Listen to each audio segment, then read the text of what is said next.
this winter that we're talking about in this chapter of Saints, they talk about it getting down to like 30 below zero. And that's cold even for Salt Lake City, but they're just shocked this is happening. And then they talk about the growing season in 1849 saying, listen, we had frost like every month of the year. And they're just trying to come to grips with this new climate, this high altitude, and trying to scrape by and trying to make their crops last for that whole amount of time.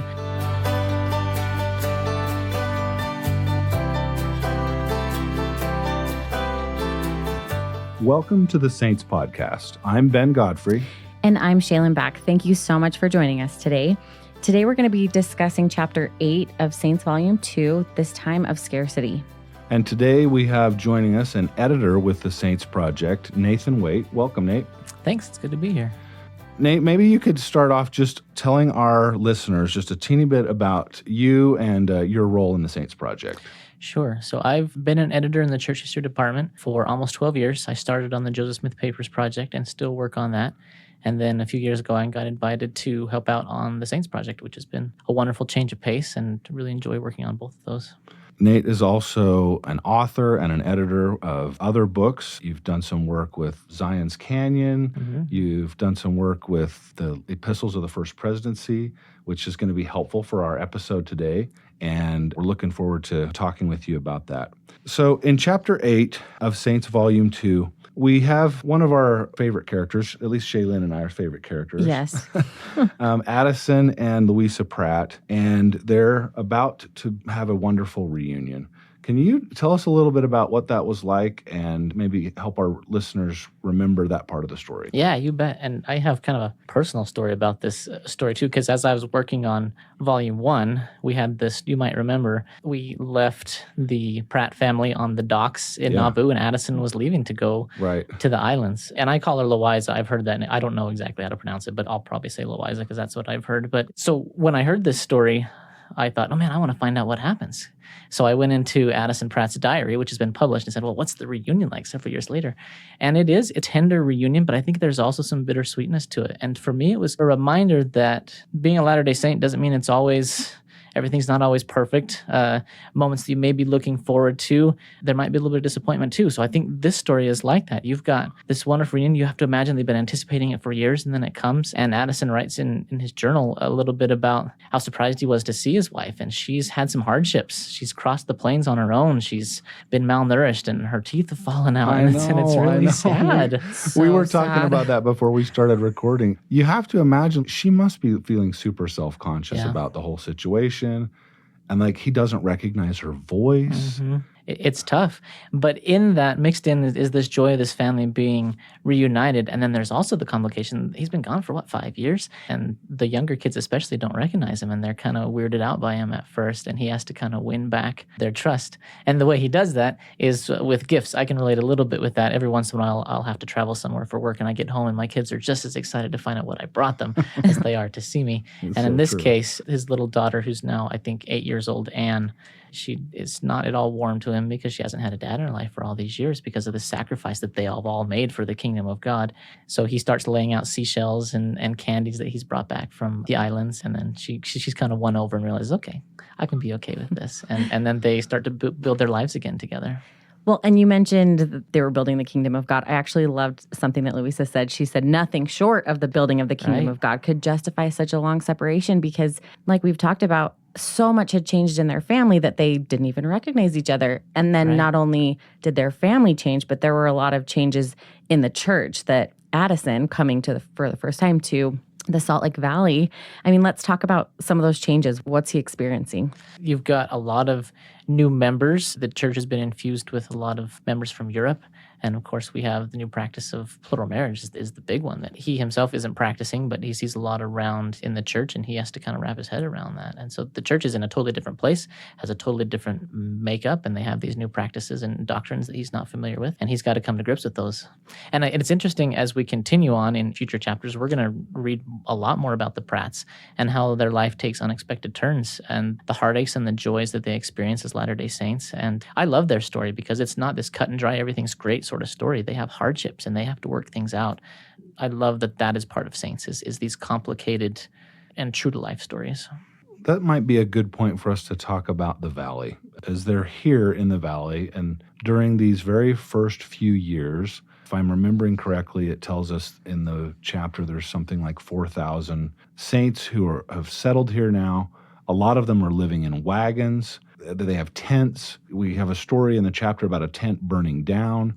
What is it like? What have you learned about conditions here in those first few years? Yeah, and the point of view that Saints uses in this chapter is Eliza Partridge, now Eliza Partridge Lyman, and how she's trying to make do, living in a tent for a while. The tent burns down, and then she moves to a city lot, and they don't have a house yet, but she's kind of there and starting out. It was tough for early Latter-day Saints, and the records indicate that these were some of the harshest winters that they did ever experienced. These general epistles that the First Presidency starts writing in 1849, they're kind of like newsletters. They inform saints around the world what's going on in Salt Lake. They're trying to persuade members to gather to Salt Lake City, those that haven't yet. I think they're also trying to tell the world, hey, guess what? We left. We're starting out on our own, and we're doing just fine. Thanks very much. But they also kind of report on these harsh conditions, if I can pull one out. In this 1849 epistle, this winter that we're talking about in this chapter of Saints, they talk about it getting down to like 30 below zero. Oh my And that's goodness. cold even for that Salt Lake is City, cold. but they're just shocked this is happening. And then they talk about the growing season in 1849 saying, listen, we had frost like every month of the year. And they're just trying to come to grips with this new climate, this high altitude, and trying to scrape by and trying to make their crops last for that whole amount of time. And Eliza is in the middle of all this, and it talks about how she's kind of plowing in hope, so to speak. She's planting a garden. She's starting to plant fruit trees. And what I think is interesting about that is that this is the city of Zion that Joseph Smith laid out, right? He said we need to have these city blocks, and everybody needs to have their yard with gardens and fruit trees. And so even in the midst of all these hardships, they're doing that. They are laying out the city of Zion finally. And we have that today, right? The city of Salt Lake and so many other of these pioneer settlements have that grid, have those lovely yards with trees and canals running down them, to the extent that decades later, or in the coming decades, Mark Twain, John Muir, other famous people come and visit, and they all comment on this beautiful valley that is irrigated and so well organized. And that didn't come out of nothing. These saints, in the midst of these harsh winters and terrible living conditions, they were really laying the foundation for what we see today here. It's funny you mentioned the city of Zion. On the Joseph Smith Papers website, you can see the plat that was Right. drawn out.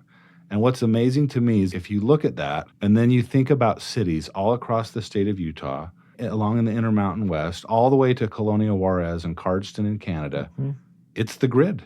Yep. It's the pattern that was laid out on that document. And it really is quite incredible that it was followed to such a degree that they really, truly wanted to build Zion the way the prophet had told them to. The famous Western historian Wallace Stegner talks about traveling through, and you can always tell a Mormon village, what he calls them, because they have the grid, they have the Lombardy poplars, and that's the legacy that was left. So, Nate, you brought up the example of Eliza Partridge Lyman, just kind of as an example of what's going on in the valley at this time. Can you tell us more about her and what's going on with her life? Yeah, and again, we're going to bring in another character that we know and love from Volume 1, and that's Jane Manning, now James. So she is a black member of the church who lived in the Smith household. You'll remember that Eliza Partridge Lyman was a plural wife of Joseph, and so they knew each other, Jane and Eliza. And we find out that in this period when she is struggling to make ends meet, that's Eliza, Jane comes along and gives her some food. And Jane herself certainly is in a tough position herself, but of what little she has, she brings her a couple pounds of flour or something along those lines. Because of these kind of harsh conditions and difficulties that they were having and scarcity of food, during this time, there's reports of gold in California. And that to me sounds like it would be great. Yeah, More right. temperate temperatures. And so what did the saints do?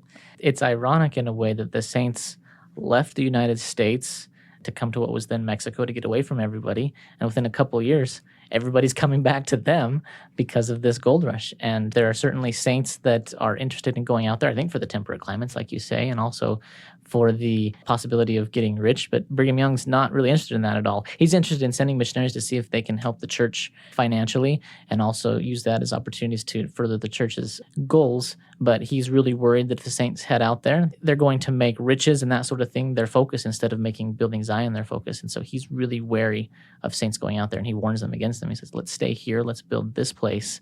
let's not let the allure of that gold pull us away from this goal of building Zion together. Let's go back east for just a minute and talk about Oliver Cowdery. Oliver, in this chapter, arrives in Canesville.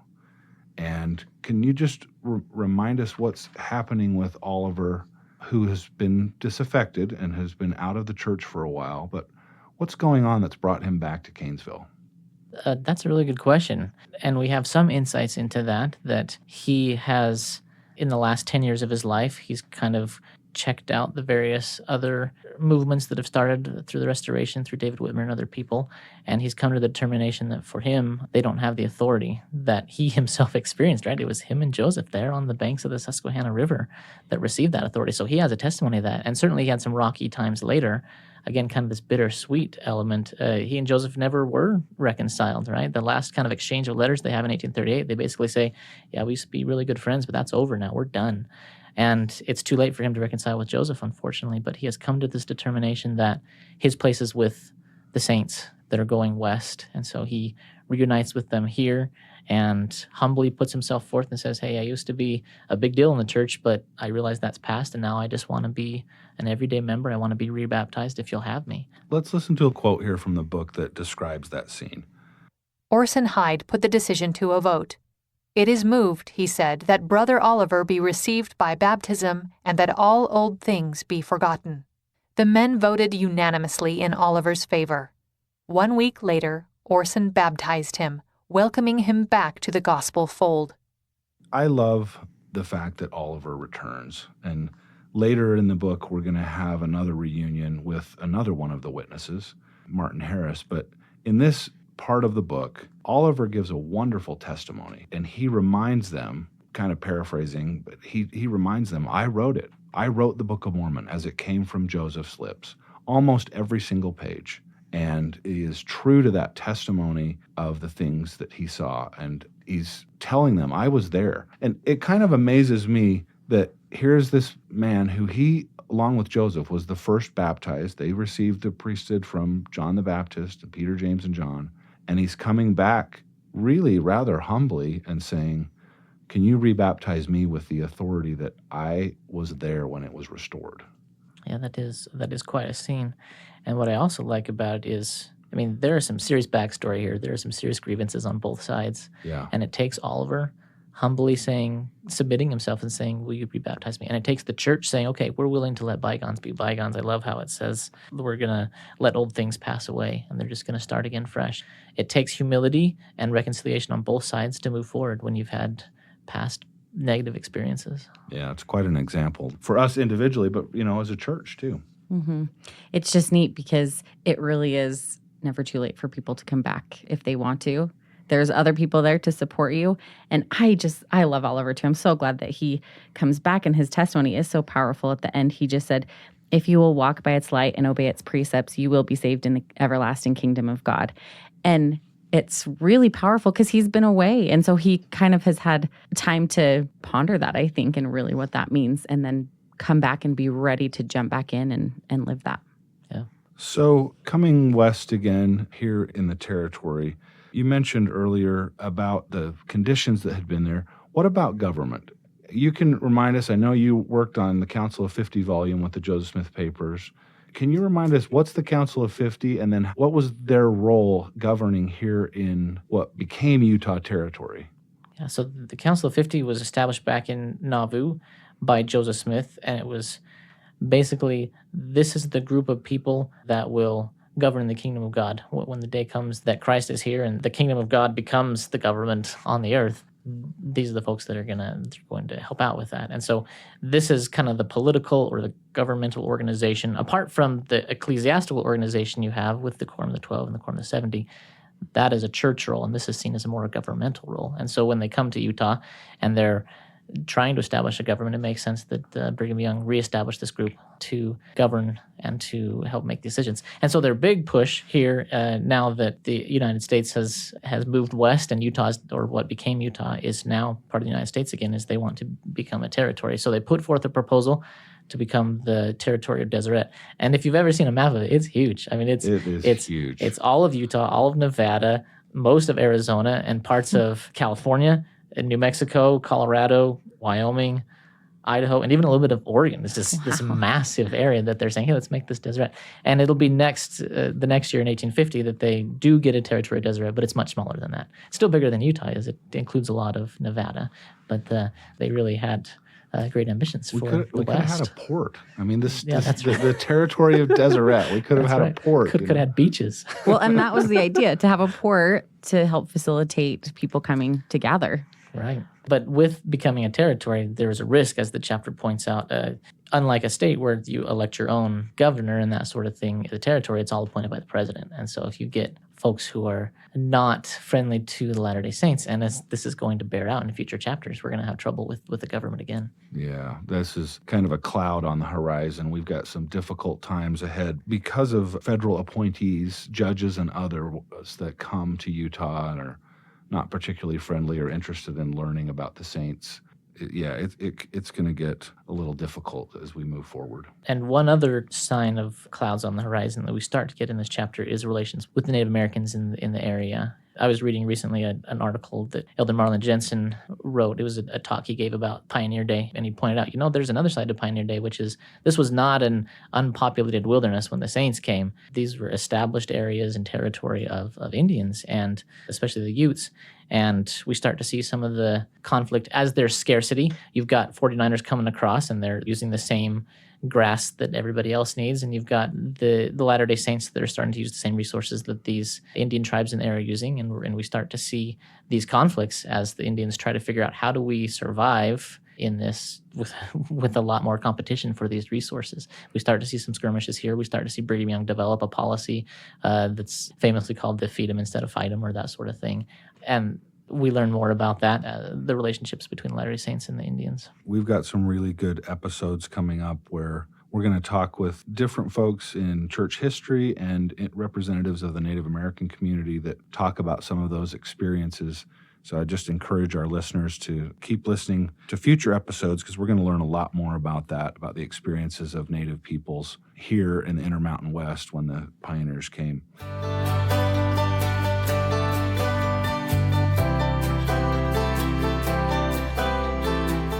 Nate, Brigham Young has a wonderful quote, and we should have talked about this earlier, but I can't let it pass by.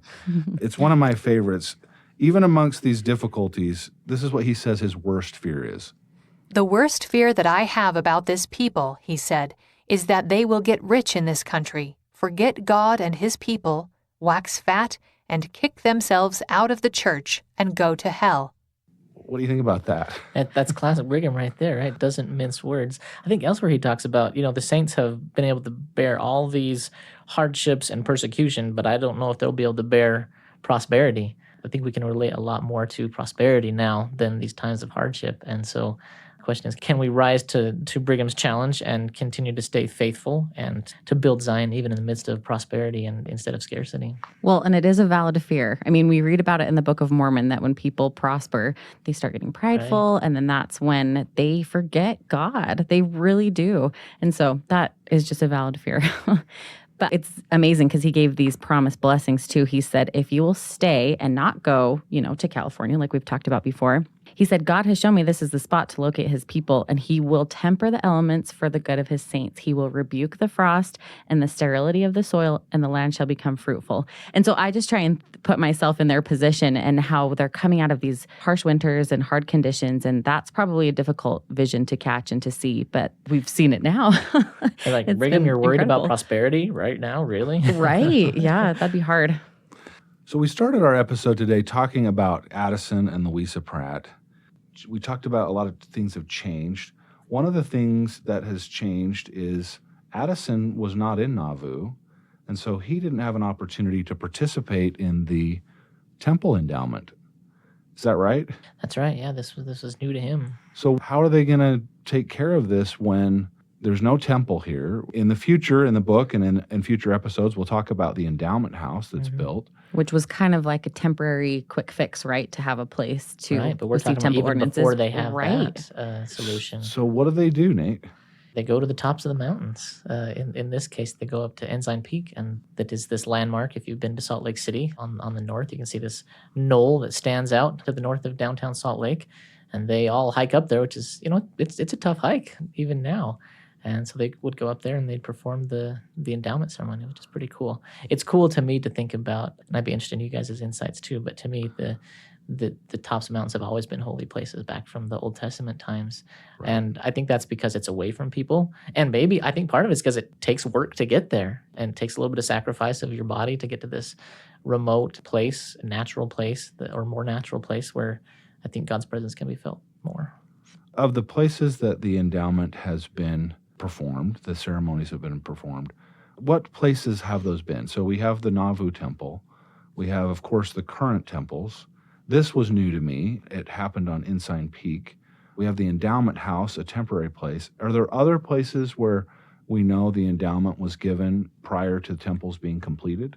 The one that comes to mind for me is back in Nauvoo, right? It's first given in a store, right? And upstairs from in the red brick store. In the red brick store, right?